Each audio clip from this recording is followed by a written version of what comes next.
ৰেলৰ খুন্দাত কৰুণ মৃত্যু ককাক নাতিয়েকৰ।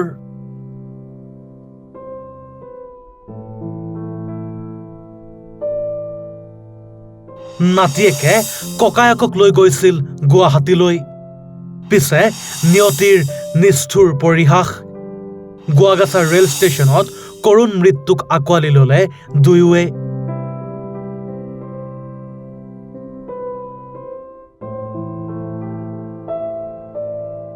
বৰপেটা ৰোডৰ সমীপৰ গোৱাগাছা ৰেল ষ্টেচনত সংঘটিত হৈছে এক শোকাবহ ঘটনা। ৰেলৰ খুন্দাত একেলগে কৰুণ মৃত্যুক আঁকোৱালি লৈছে ককাক নাতিয়েকে। এই কৰুণ ঘটনাই সমগ্ৰ বৰপেটা ৰোডৰ মেছপাৰা অঞ্চলত শোকাকুল পৰিৱেশৰ সৃষ্টি হৈছে। গুৱাহাটীৰ পৰা ৰেলযোগে আহি গোৱাগাছা ৰেল ষ্টেচনত নামি ৰেলৱে লাইন অতিক্ৰম কৰাৰ সময়ত উজনিমুৱা ৰেলৰ খুন্দাত মৃত্যু হয়।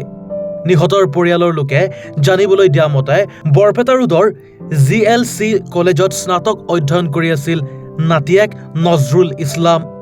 দৰিদ্ৰ পৰিয়ালৰ যুৱক হোৱা হেতুকে নজৰুল ইছলামে এটি চাকৰিৰ সন্ধান উলিয়াই নিজৰ ককায়েকৰ সৈতে গুৱাহাটীত ইণ্টাৰভিউ দিবলৈ গৈছিল। ইণ্টাৰভিউ দি নিজৰ ঘৰলৈ উভতি অহাৰ সময়ত ককাক নাতিয়েকে শোকাবহ মৃত্যুক আঁকোৱালি লয়। বৰপেটা ৰোড ৰেল আৰক্ষীয়ে ছিন্ন বিচ্ছিন্ন মৃতদেহ দুটা উদ্ধাৰ কৰি মৰণোত্তৰ পৰীক্ষাৰ বাবে বৰপেটালৈ প্ৰেৰণ কৰে।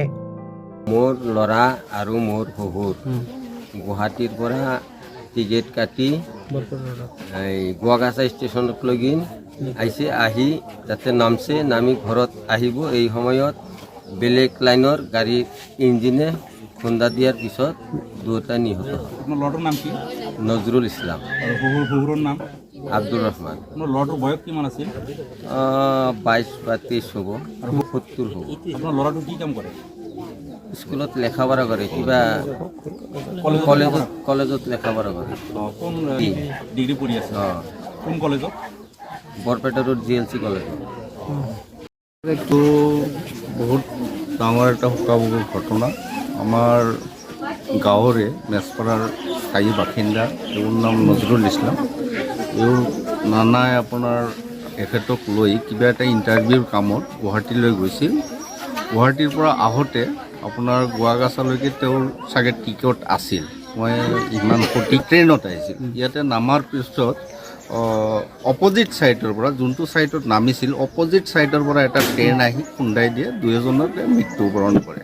ইণ্টাৰভিউ দিব গৈছিল, মই শুনা হিচাপত নাতিয়কক ইণ্টাৰভিউ দিবলৈ গৈছিল। নানাই লগত লৈ গৈছিল। শোকাকুল পৰিৱেশত গাছখন হৈছে। বৰপেটাৰ পৰা কৌশিক দাসৰ ৰিপৰ্ট, এনি ভাৰত 24। অত্যাধুনিক চিকিৎসা পদ্ধতি আৰু কাৰিকৰী কৌশলেৰে সমৃদ্ধ হৈ ৰাইজৰ সেৱাত মুকলি হ'ল JNSM পলিক্লিনিক কাম diagnostic centre and multi speciality hospital. Paramedical প্ৰশিক্ষণৰ ব্যৱস্থাও উপলব্ধ। আমাৰ ঠিকনা ৱাৰ্ড নং 4, কৰিম চক, মঙলদৈ, দৰং, অসম। আমাৰ যোগাযোগৰ নম্বৰ 6001887100 অথবা 6003048093।